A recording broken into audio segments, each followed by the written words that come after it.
That's where I long to be with my three good companions, just my rifle, pony and me. Bonjour à toutes et à tous, ou bonsoir, ça va dépendre bien évidemment de l'heure à laquelle vous allez découvrir cette nouvelle émission. Nous allons parler aujourd'hui d'un film qui sort en salle aujourd'hui, 1er décembre. Ce film s'appelle Ailleurs partout. On va revenir très vite au titre de ce film. Et les autrices et les réalisatrices du film sont là, avec nous Isabelle Ingold et Viviane Perret-Multer. Je les ai bien prononcées, je suis très content, sont là. Alors, il faut quand même recadrer un peu la situation. Il faut savoir que c'est vous qui êtes venus vers Microciné pour me proposer de découvrir ce film, et je vous en suis vraiment reconnaissant, et parce que c'est un film bouleversant, incroyable, et qui, je pense, correspond parfaitement à l'intention que j'avais de créer cette chaîne, c'est-à-dire questionner inlassablement l'image, la puissance de l'image, la puissance du son, et on est vraiment dans ce projet-là qui s'appelle donc Ailleurs partout. Donc merci beaucoup d'être venu chez Microciné. Et comment allez-vous à 2 jours de la... Enfin, ça y est, le film... L'émission a été enregistrée 2 jours avant. Mais bon, j'ai dit la vérité. Alors comment vous vous sentez 2 jours avant d'accompagner ce film? Oh, bas fragile. Ah, bien, bravo. Ah, génial. Alors là, c'est Rivetien, c'est génial, c'est superbe. Alors là, on a en face de nous des cinéphiles, ça va être passionnant. Bah écoutez, alors première question. Ailleurs partout, le titre. Je veux dire, quand on connaît un peu le sens de ces deux mots, voilà, ailleurs c'est quelque chose d'assez lointain, et en même temps partout c'est tous les lieux. Et j'aurais voulu savoir pourquoi ce titre, et puis je me suis dit, est-ce que ça a un lien aussi avec la puissance que peut donner une image et un son, c'est-à-dire quelque chose qu'on a l'impression qui est très familier, donc qui est très proche, et qui peut être aussi partout, mais qui peut être aussi lointain. Donc le cinéma, comme disait Dané, promettre un monde, quelque chose de cela, un peu un monde mystérieux. Est-ce qu'il y a un lien avec ce titre aussi mystérieux qu'important? Ben oui, tout à fait. Et il y a ce côté que le familier ouvre à la défamiliarisation. C'est-à-dire qu'on se décentre un peu, et que c'est chez nous et que c'est ailleurs, mais qu'ailleurs, on peut y voir des échos avec le chez nous. Donc c'est une manière d'ouvrir les fenêtres, en effet, et d'explorer les deux versants de la globalisation, c'est-à-dire le versant très inquiétant, et puis l'ouverture que c'est. Alors malheureusement, c'est horrible, mais il y a une actualité désastreuse qui existe depuis quelques jours, et qui est par rapport à ces migrants qu'on a retrouvés corps sans vie au niveau de la Manche, et ça m'a, et quand on voit votre film c'est drôle, enfin c'est drôle. Ça me rappelle une phrase de Godard qui disait que on a tendance à toujours vouloir généraliser, mais qu'il finalement faut s'intéresser aux histoires individuelles pour comprendre un peu tout ça. Et quand on entend comment la télévision questionne cette histoire des migrants, c'est les migrants, toujours les migrants, et il n'y a pas d'histoire individuelle. Donc finalement, c'est horrible ce que je vais dire, mais ça devient périmé, on n'arrive plus à comprendre. Alors que dans votre film, il y a ce personnage, cet homme qu'on entend, qui s'appelle, si je ne me trompe pas, Chahine Parsa, et il y a une histoire qui est individuelle, et il y a quelque chose de cet ordre-là. Je sais pas, est-ce que, moi, c'est pas une question, mais plus je voyais ce film, et plus je pensais à ce qui s'était passé à la Manche, et plus je me disais, à partir du moment où il y a une histoire individuelle, on s'intéresse à une histoire individuelle qu'on n'est pas dans une forme de banalisation de quelque chose, ça devient plus important et plus puissant.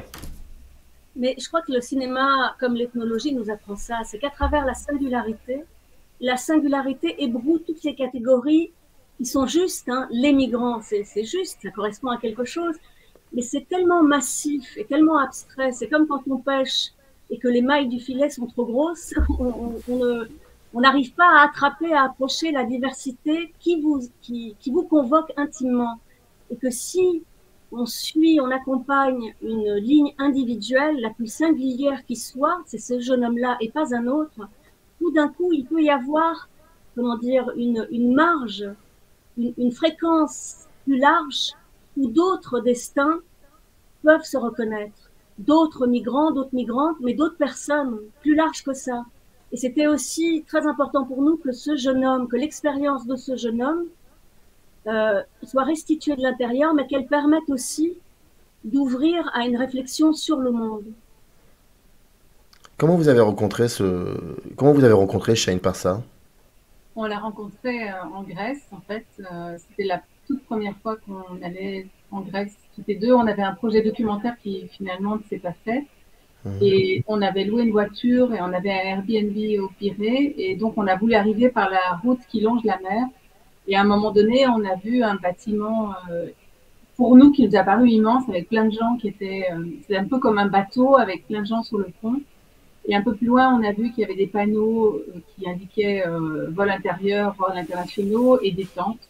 Et en fait, c'était un ancien aéroport qui avait été transformé en camp de réfugiés, avec une partie intérieure qui était officielle et une partie extérieure avec ces gens dans les tentes qui attendaient en fait d'avoir une place à l'intérieur. Et il y avait un couvre-feu, ce qu'on a appris après. Les gens qui avaient une place dedans devaient être dedans avant 22 heures, sinon ils passaient la nuit dehors. Et donc, à partir de 20 heures, il y avait un flux continu de gens qui rentraient. Et parmi ces gens, on a croisé le regard de Shaheen, il nous a souri et on lui a souri. Et on est resté un moment comme ça et on a commencé à engager une discussion. On est resté jusqu'à ce que la nuit tombe et jusqu'à ce qu'il doive vraiment rentrer dans le camp. Et on l'a vu tous les jours de ce premier séjour. Et on est revenu le voir 2 fois. Et puis après, il nous a dit qu'il était passé en Angleterre 1 an et demi après cette première rencontre, qui était en avril 2016. Et là, peut-être tu peux raconter en Angleterre un peu comment ça s'est passé pour... Oui, c'est-à-dire qu'on a gardé des contacts avec Shaheen essentiellement à travers des chats. Et donc, quand il nous a appris qu'il était en Angleterre, on est allé le voir quelques mois après. Et là, le jeune homme qu'on avait rencontré en Grèce et qui était si lumineux, malgré tout ce qu'il avait traversé, si ouvert, si curieux de tout, il était complètement crispé, sans énergie, et très méfiant au point de rester cloîtré dans sa chambre et d'observer le monde à travers Internet. Et ça a été vraiment un choc pour nous. Et donc, c'est là que la nécessité de ce film est née et qu'on en a parlé avec lui. Et sans indiscrétion, quelles étaient les images, les sortes d'images qu'il regardait sur Internet? Alors, il était sur Facebook, mais il regardait beaucoup des live webcams, et notamment des caméras de surveillance. Et il nous avait montré cette image, c'était dans une station-service en Iran. Et il y avait un couple qui, d'une manière vraiment tout à fait anodine, faisait le plein de la voiture, et boum, il y avait une explosion. Parce que ces images de live webcam sont diffusées en flux continu, en temps réel, et donc elles sont vouées à disparaître, à moins que la police en ait besoin, ou à moins que quelque chose d'extraordinairement dramatique se soit produit. Et dès lors, elles sont stockées sur Internet et on peut aller les voir. Et Shaheen regardait ça. Et ça nous a surprises et un peu choqués. On ne comprenait pas pourquoi il regardait ce genre de choses avec tout ce qu'il avait traversé. Et donc, c'est grâce à lui, par lui, parce qu'on avait vu déjà des images de caméras de surveillance, mais comme ça de loin, de manière très ponctuelle. Et là, on s'est immergé à notre tour dans ce monde-là. Ça me fait beaucoup penser au travail de, ça vous devez certainement connaître, hein, d'Haroun Farouki par rapport à ça. Mais alors il faut un peu expliquer à celles et ceux qui nous regardent pourquoi ce film est important et bouleversant. Moi, en tout cas, je l'ai trouvé extrêmement bouleversant. Et il y a d'un côté effectivement ce que vous avez raconté, à savoir que c'est un dialogue avec, enfin, il y a plusieurs narrations dans ce film, donc des narrations qui sont traduites par des chats, des textos, des communications téléphoniques. Il y a même, je crois, aussi un dialogue dans l'office de l'immigration, donc on sent que c'est assez particulier. Et donc on suit cette personne, c'est-à-dire Shaheen Parsa, et il y a des images qui finissent par devenir des plans, c'est-à-dire où il y a quelque chose, il y a un sens qui se crée. Et les images, si je me trompe pas, en tout cas, vous me contredisez, entre parenthèses, n'ont aucun lien avec ce qui est écrit ou ce que l'on entend. Mais progressivement, il y a un lien qui se crée. Et c'est ça qui est aussi mystérieux que beau dans ce film. Les images c'est des images que vous choisissez. Et en dehors du fait que ça crée une musicalité, pardonnez-moi de cette expression, dans le rythme du montage, en dehors de tout cela. Mais votre choix de prendre telle image et telle image, c'est venu d'où? Est-ce que c'est venu plutôt de quelque chose de ressenti? Ou alors, est-ce que c'était aussi... est-ce que les images ont été choisies après que vous ayez choisi aussi les textes, la voix, les textes de la voix off? Comment ça s'est opéré tout cela? Ça s'est opéré dans un va-et-vient. C'est-à-dire qu'on avait déjà des matériaux dramaturgiques, hein, on avait les conversations entre Chahine et sa mère, on avait l'enregistrement du questionnaire de l'Office d'immigration, dit par Chahine, avec vraiment, c'est un document où sont retranscrits mot pour mot les questions posées et les réponses données par Chahine. On avait les chats qu'on avait échangés, les textos, et la voix de la narratrice, elle, qui est donc notre relation à Chahine, c'est écrite au fur et à mesure. Mais c'est un va-et-vient, c'est-à-dire que en fonction de ces différents matériaux et de leur trame narrative, on allait sur Internet et on cherchait quelque chose qui, dans l'image, mais ça peut être un détail dans l'image, c'est plutôt un détail dans l'image, pouvait réverbérer quelque chose que ce jeune homme ressentait. Ça peut être une lumière, ça peut être une couleur, ça peut être la posture de quelqu'un.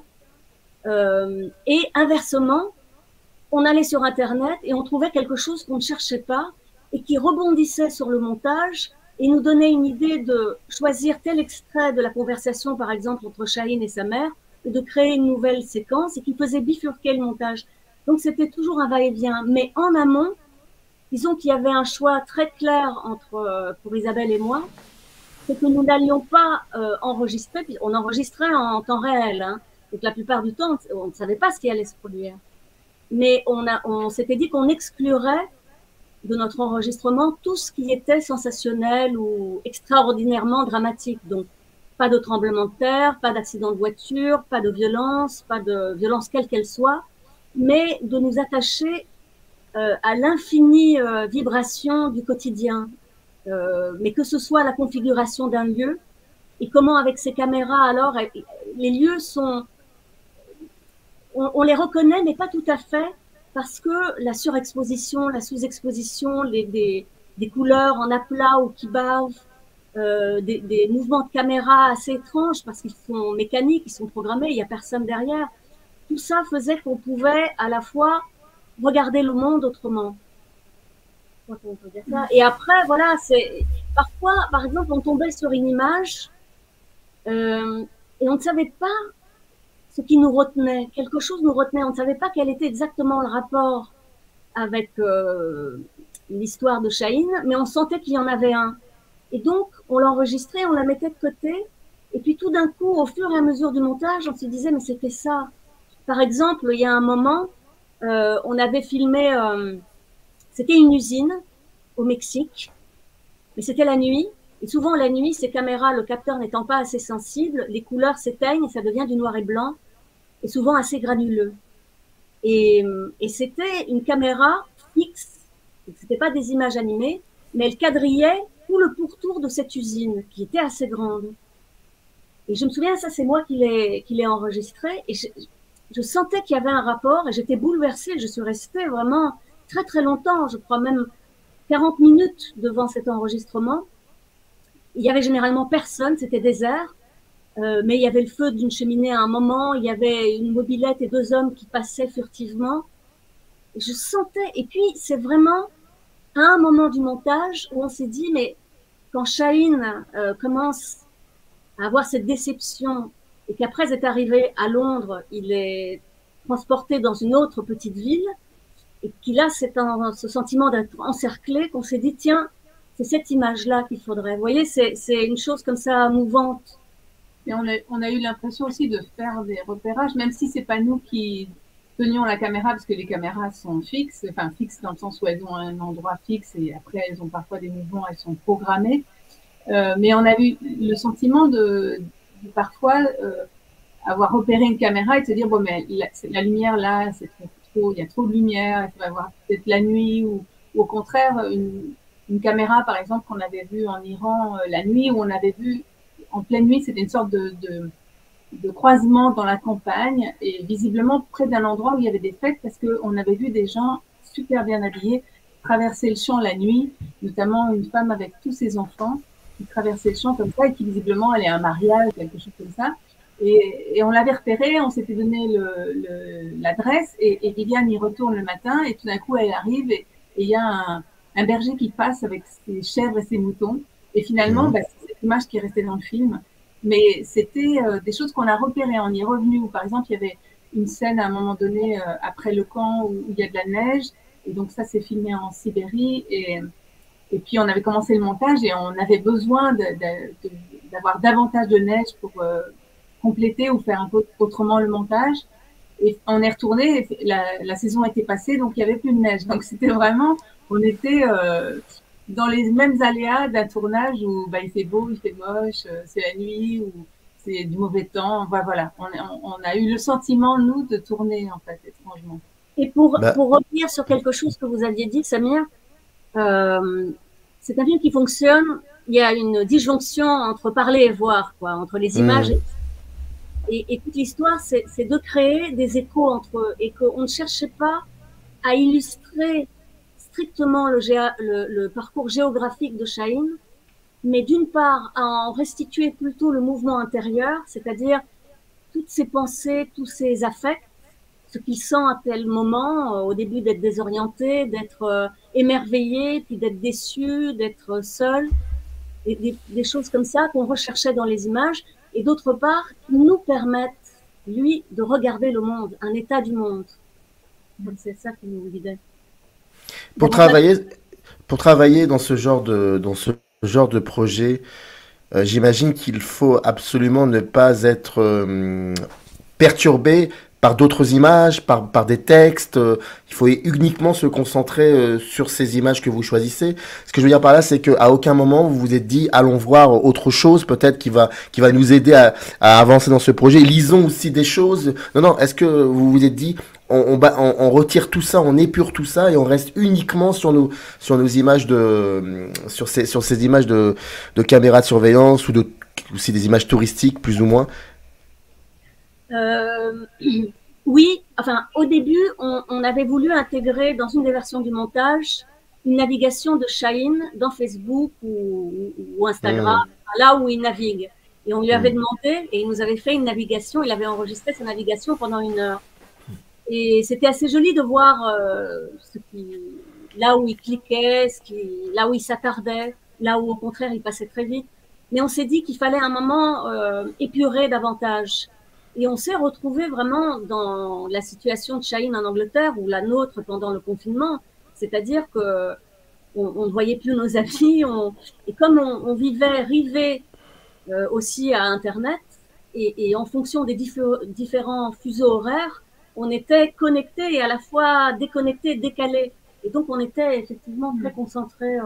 Et on n'a pas lu des choses. On s'est dit, il faut saturer, explorer totalement les éléments qu'on a. Est-ce que ces images-là, les images que vous choisissez, est-ce que finalement non pas, il y a un dialogue entre elles certes, mais est-ce qu'il y a aussi l'idée, parce qu'on a quand même une forme de banalisation de l'image aujourd'hui, et que ça soit par exemple par rapport aux migrants, il y a une banalisation comme ça, que cela soit aussi même au niveau du son, et quand j'ai découvert votre film, j'avais cette impression qu'il y avait aussi cette envie très forte de soulever ce point que nous sommes dans une banalisation de beaucoup de choses et qu'il fallait redonner en même temps une espèce de sens premier à l'image. C'est quoi une image? Qu'est-ce que ça veut dire une image aujourd'hui? Quelle est sa puissance? Des images doivent se contredire aussi entre elles. Et j'ai cette sensation aussi que les images dans votre film, parfois, elles se contredisent. C'est très surprenant. Comme disait Godard, là, au niveau de l'addiction. Elles se contredisent au niveau de l'addiction. En fait, c'est un film qui parle beaucoup. Mais, et c'est très drôle parce que vous avez dit à un moment, Viviane, quand on a filmé. Et je trouve que c'est génial, ça. Ça veut dire beaucoup de choses. Donc, voilà, j'ai l'impression que c'est des images mouvantes, comme dirait Giacomo. Voilà, il y a tout ça. Il y a beaucoup de choses. On n'en ressort pas forcément indemne de ce film en tant que spectateur pour pas mal de choses. Et surtout celles et ceux qui sont intéressés par, c'est un film qui pose beaucoup de questions de cinéma. Et la question, c'est ça, est-ce que finalement ces images finissent par se contredire? on voulait qu'il y ait cette possibilité de traduction, non seulement au niveau des images, mais même du son. C'est-à-dire de ne pas enfermer ce jeune homme dans une vision monolithe et lisse. Et comme nous tous et toutes, c'est complexe, ça vibre, il y a des trous, on ne peut pas combler, il y a des contradictions. Et donc, il fallait les restituer et aussi placer les spectateurs et les spectatrices devant une ambivalence. C'est-à-dire, oui, c'est contradiction, pas l'ambivalence, quoi, c'est qu'il y a des idées contradictoires ou des affects contradictoires qu'on peut ressentir en même temps ou successivement. Dès lors, on n'est pas seulement face à l'état inquiétant du monde, mais aussi face à sa beauté, de ne jamais, vous voyez, être que d'un côté. Mais en même temps, comme vous disiez, forcément, et c'est la première fois qu'Isabelle et moi voulions approcher un thème d'actualité, et c'est très compliqué l'actualité, parce qu'effectivement, il y a cette banalisation, et à l'inverse, il y a une effervescence qui nous dépasse, et qui fait qu'on est dans le règne de l'opinion, que ce soit des peurs ou des bonnes intentions, mais qui ne prêtent pas à conséquence. Et comment remobiliser ça? Et c'est vrai que le cinéma permet à la fois de ralentir, de faire qu'une image, vous devez l'approcher également. Elle n'a pas un sens évident. Elle vous propose une aventure et qui fait que par la constellation des différents signes proprement cinématographiques, c'est-à-dire la lumière, le cadre, la manière dont un corps est avec des autres ou seul, comment il est par rapport à l'espace urbain ou à la campagne, tout ça fait que on met le public en mouvement, le mettre en mouvement, et le fait aussi que ce soit le son qui guide, que les gens n'aient pas les images attendues sur voilà, le parcours d'un jeune migrant, les déboîte un peu et les amène à tâtonner au début. Mais quand vous tâtonnez, vous prêtez davantage attention et enfin, on voulait les immerger dans quelque chose de plus intime, quoi, qui doivent faire leur chemin. Si Chahine voyage, le film leur propose de voyager aussi et de ne pas être un discours sûr, mais aussi bien d'avoir le temps d'une pensée que d'émotions, d'affects qui leur viennent pendant ce trajet. Quelque chose comme ça. Je me permets encore deux questions, mais plutôt sur la production, parce que je pense que c'est aussi important de comprendre un peu comment ce genre de film peut se faire aujourd'hui et peut se montrer. Je crois que c'est primordial. Mais d'abord, je voudrais savoir, Chahine, très vite, a compris la nécessité de ce film pour s'être donné autant, je veux dire, pour vraiment... c'est parce que ce qu'il fait dans le film, enfin, je trouve ça incroyable. Ouais. En fait, quand on était en Grèce et qu'on est revenu le voir, on lui avait demandé si on pouvait faire un enregistrement, s'il pouvait demander à sa mère, si c'était d'accord qu'on enregistre une conversation entre deux. Et donc, en fait, c'était même filmé. Donc, ce qui est devenu dans le film quelque chose qui n'est qu'au son était une image où il y avait, on a fait une installation où il y avait essentiellement, enfin plusieurs pièces, dont une pièce centrale dans laquelle il y avait un triptyque, il y avait Chahine dans un format téléphone, comme ça, vertical, le camp dans lequel on l'a rencontré, le camp de Hélicon, et à droite sa mère. Et donc ce dialogue avec entre deux le camp, et où on avait le sentiment que les gens, dans une longue durée comme ça, pouvaient sentir combien la mère ne pouvait pas imaginer dans quoi il vivait, qu'elle imaginait une vie beaucoup plus facile que la vie qu'il avait, et que lui-même non plus ne pouvait pas non plus, disons, la décourager et lui dire vraiment ce qu'il était en train de vivre, en fait. Et qu'il y avait comme ça ce décalage et qui se transportait aussi par cette image. Et donc, on avait fait ce premier travail avec lui. Et par ailleurs, lui, il était assez intéressé par les images. Et quand on a tourné ce plan dans le camp, il était avec nous et il a fait aussi lui-même des plans. Il a essayé la caméra et on a parlé de ce qu'il avait fait, etc. Et puis, on lui a dit, bah, écoute, la prochaine fois qu'on vient, on a une caméra qu'on n'utilise pas et on va te la donner. Et puis, quand on est venu en Angleterre, il a dit, parce qu'il est extrêmement délicat et avec beaucoup de tact, il a dit, mais je voudrais bien vous racheter votre caméra. On lui a dit, mais Chahine, on a dit qu'on te la donnerait. Donc, on lui a apporté cette caméra. Et il a fait quelques plans, parce on ne pouvait pas rentrer dans la maison dans laquelle il logeait.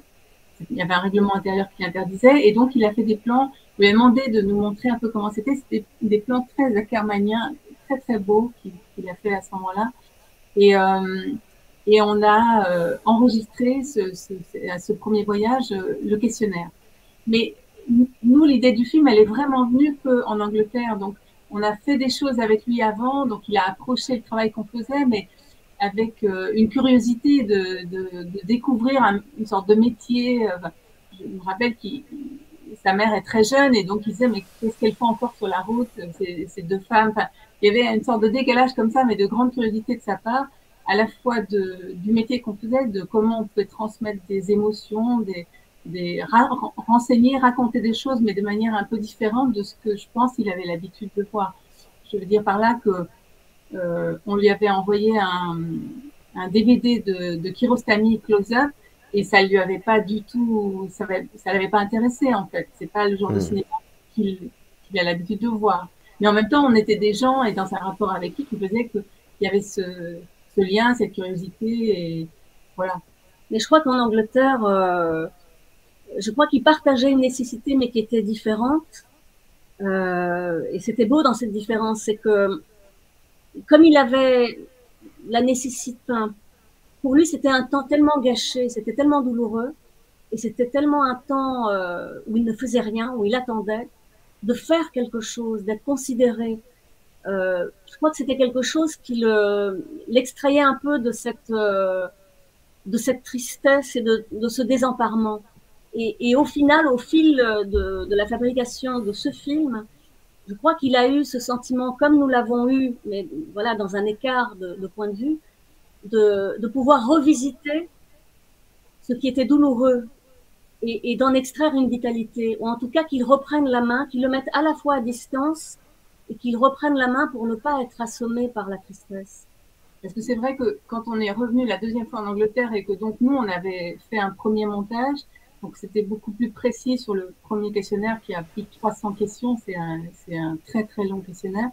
Et là, il a vraiment, il nous a épatés par son professionnalisme, par le fait qu'il voulait vraiment faire ça avec beaucoup il était très à l'écoute de ce qu'on lui disait sur la manière de raconter avec un ton assez neutre, etc. Et pour lui, c'était vraiment comment dire, une manière, comme dit Viviane, de mettre à distance cet événement qui avait été extrêmement douloureux. Et la première lecture, d'ailleurs, c'était très dur pour lui. Et pour dire vrai, en fait, entre la première lecture et la deuxième lecture, il avait perdu le questionnaire. Lui-même avait perdu le document. Et c'est pas un hasard. Un acte manqué. C'est un acte manqué. Ouais. Il l'a vu le film d'ailleurs?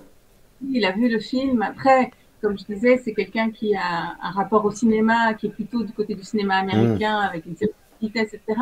Mais après, il suit sur Internet la vie du film et par exemple, lorsque le film est allé aux États-Unis et l'installation aussi a été projetée dans une université américaine, il était super content et il a créé des liens aussi avec une prof de français qui est dans cette université avec qui aussi il correspond. Donc, il y a quelque chose qui s'est créé aussi avec le film.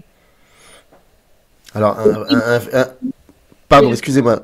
Et le film va être projeté en Grèce aussi. Enfin, il va sortir à la fois à Paris, à Bruxelles et à Athènes, qui est là où on l'a rencontré et là aussi où il a vécu des très beaux moments. Donc, ça nous touche aussi qu'il y ait ce lien aussi avec ce premier pays.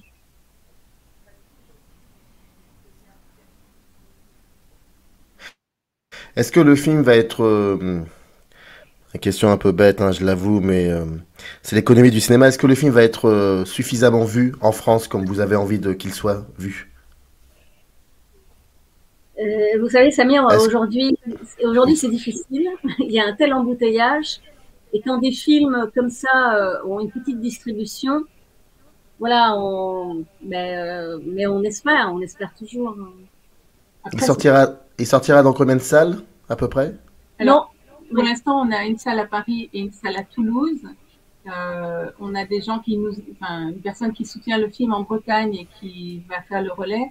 Et on a un distributeur parce qu'on a une exclusivité pour Paris, en fait, sur un cinéma qui est le Saint-André-des-Arts. Oui. Et donc voilà, pour l'instant, il y a des contacts avec d'autres cinémas, mais rien n'est fait et signé. Et c'est à Philippe Ellus, le distributeur, de conclure ce travail. En tout cas, si un jour vous êtes dans la rue et vous voyez qu'il y a une affiche qui s'appelle Ailleurs partout, il faut aller le voir, et je souhaite vraiment que progressivement ce film soit vu considérablement. En tout cas, c'était vraiment un plaisir de discuter avec vous. Je vous remercie énormément. Et dans le descriptif de cette vidéo, pardon, vous avez la bande-annonce et aussi toutes les informations. Je crois que vous avez un site, si je me trompe pas. C'est le site de la production. Il y a un site avec effectivement le dossier de presse. Voilà. C'est de choses sur le film. Donc je vais mettre aussi le site, comme ça les personnes pourront regarder un peu avoir des informations sur le film. Merci beaucoup en tout cas, et puis longue vie au film, longue vie au film. Merci de votre attention. Merci. Bonne journée. Générique. Up a rise in the canyon, that's where I long to be, with my 3 good companions, just my rifle, pony